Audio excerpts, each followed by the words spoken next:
মেয়েদের পিছনে ঘোরার ধান্দা আমি অনেক আগে বাদ দিয়ে দিছি, কারণ আমার কপালে কোনো মেয়ে নেই। আমি পোলাটা সারা জীবন লয়াল ছিলাম, ভালো ছিলাম। রাস্তা দিয়ে হাঁটলে নিচের দিকে তাকায় তাকায় হাঁটতাম। আমি সৎ ছেলে, চরিত্রবান একটা ছেলে। কোনো মেয়ের দিকে আমি খারাপ নজরে তাকাই নেই। খারাপ নজর আসলো সেটা ফিরিয়ে নিছি, কিন্তু আমার মতো একটা ভালো ছেলের কপালেই কোনো মেয়ে নাই। আমার বন্ধু বান্ধব যেগুলো লুলমা ছিল, যেগুলো কোনো কাজ করে না, পড়াশোনায় ভালো না, যেগুলোর চেহারা ছোটবেলায় গাঞ্জা করার মতো দেখা যেত, ওগুলো চুলমুল কাইটা এখন একটু ইয়াটিয়া হয়, গার্লফ্রেন্ড নিয়ে রাস্তা রাস্তায় ঘোরে। অথচ আমার মতো একটা স্মার্ট ছেলে যার কপালে কোনো মেয়ে নেই। আমি খুব লয়াল এবং ভালো একটা মানুষ।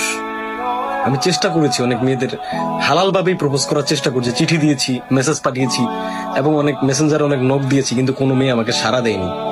অনেকে তো আমাকে ব্লক মেরে দিয়েছে, অনেকে আবার ওই যে এরকম মেয়েদের পিছনে ঘোরার ধান্দা আমি অনেক আগে বাদ দিয়ে দিছি, কারণ আমার কপালে কোনো মেয়ে নেই। আমি পোলাটা সারা জীবন লয়াল ছিলাম, ভালো ছিলাম। রাস্তা দিয়ে হাঁটলে নিচের দিকে তাকায় তাকায় হাঁটতাম। আমি সৎ ছেলে, চরিত্রবান একটা ছেলে। কোনো মেয়ের দিকে আমি খারাপ নজরে তাকাই নেই। খারাপ নজর আসলো সেটা ফিরিয়ে নিছি, কিন্তু আমার মতো একটা ভালো ছেলের কপালেই কোনো মেয়ে নাই। আমার বন্ধু বান্ধব যেগুলো লুলমা ছিল, যেগুলো কোনো কাজ করে না, পড়াশোনায় ভালো না, যেগুলোর চেহারা ছোটবেলায় গাঞ্জা করার মতো দেখা যেত, ওগুলো চুলমুল কাইটা এখন একটু ইয়াটিয়া হয়, গার্লফ্রেন্ড নিয়ে রাস্তা রাস্তায় ঘোরে। অথচ আমার মতো একটা স্মার্ট ছেলে যার কপালে কোনো মেয়ে নেই। আমি খুব লয়াল এবং ভালো একটা মানুষ। আমি চেষ্টা করেছি অনেক মেয়েদের হালাল ভাবেই প্রপোজ করার চেষ্টা করছি, চিঠি দিয়েছি, মেসেজ পাঠিয়েছি এবং অনেক মেসেঞ্জারে অনেক নক দিয়েছি, কিন্তু কোনো মেয়ে আমাকে সাড়া দেয়নি। অনেকে তো আমাকে ব্লক মেরে দিয়েছে, অনেকে আবার ওই যে এরকম